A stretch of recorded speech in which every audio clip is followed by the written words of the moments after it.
दोस्तों, पिछले दिनों हमने आपको बिहार के बाहुबली माफिया अशोक महतो की कहानी को सुनाया था।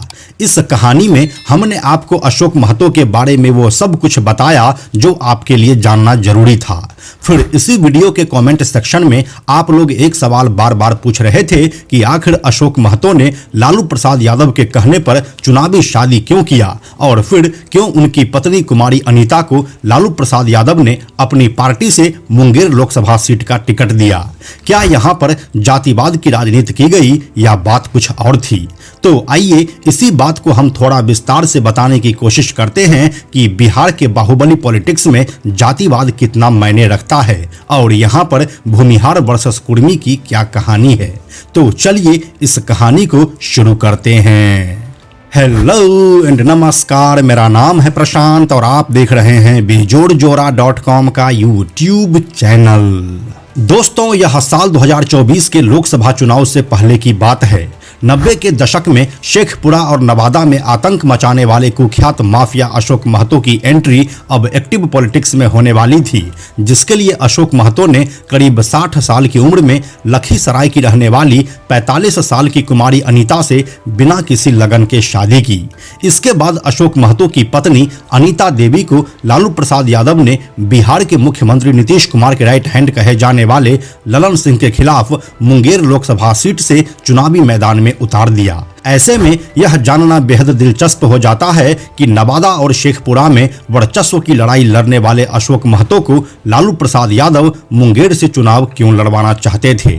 यहाँ पर जातीय समीकरण क्या कहता है और भूमिहार वर्सेस कुर्मी की लड़ाई में कितनी सच्चाई है, आइए कहानी में आगे जानते हैं।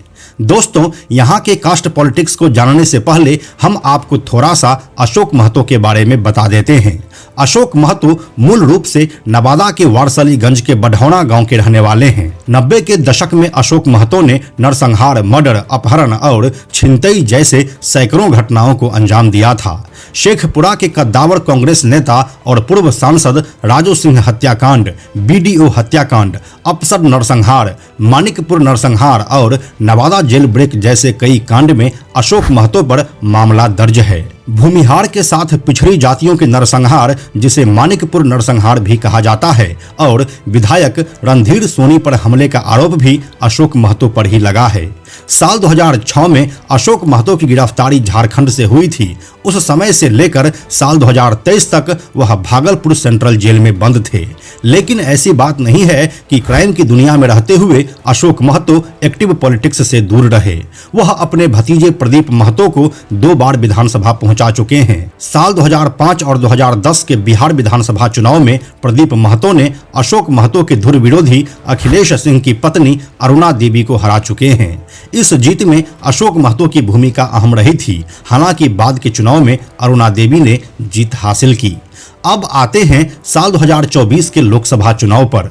जब अशोक महतो का गढ़ रहा इलाका नवादा और शेखपुरा नवादा या जमुई लोकसभा में पड़ता है, तो अशोक महतो को लालू यादव मुंगेर शिफ्ट क्यों करना चाहते थे?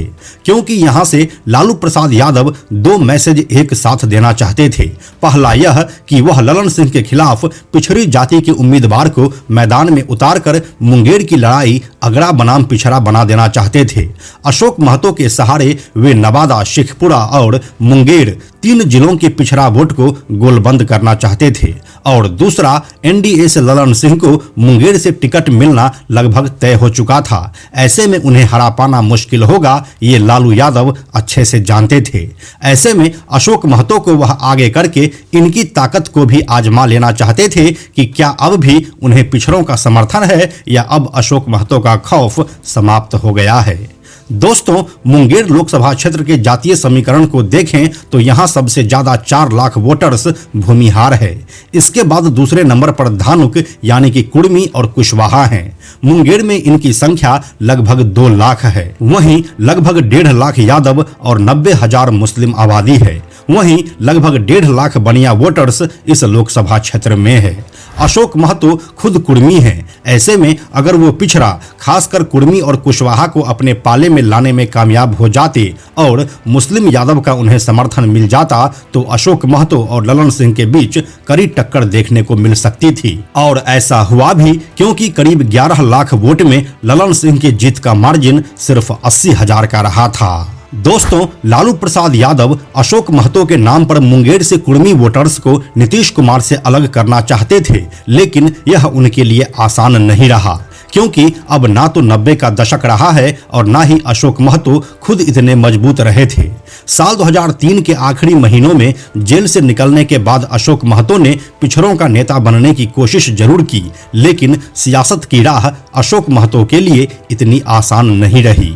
दोस्तों, मुंगेर में विपक्ष का भूमिहार वर्सेस भूमिहार का समीकरण पिछले 2 चुनावों से फेल रहा है। साल 2019 के लोकसभा चुनाव में ललन सिंह के खिलाफ कांग्रेस की तरफ से मोकामा विधायक और अनंत सिंह की पत्नी नीलम देवी को उम्मीदवार बनाया गया था, जिसमें नीलम देवी लगभग 2 लाख वोट से चुनाव हार गई थी। इसी तरह साल 2014 के लोकसभा चुनाव में एनडीए की तरफ से जहां सूरजभान सिंह की पत्नी को लोजपा से टिकट दिया गया था, तो जदयू से ललन सिंह सामने थे।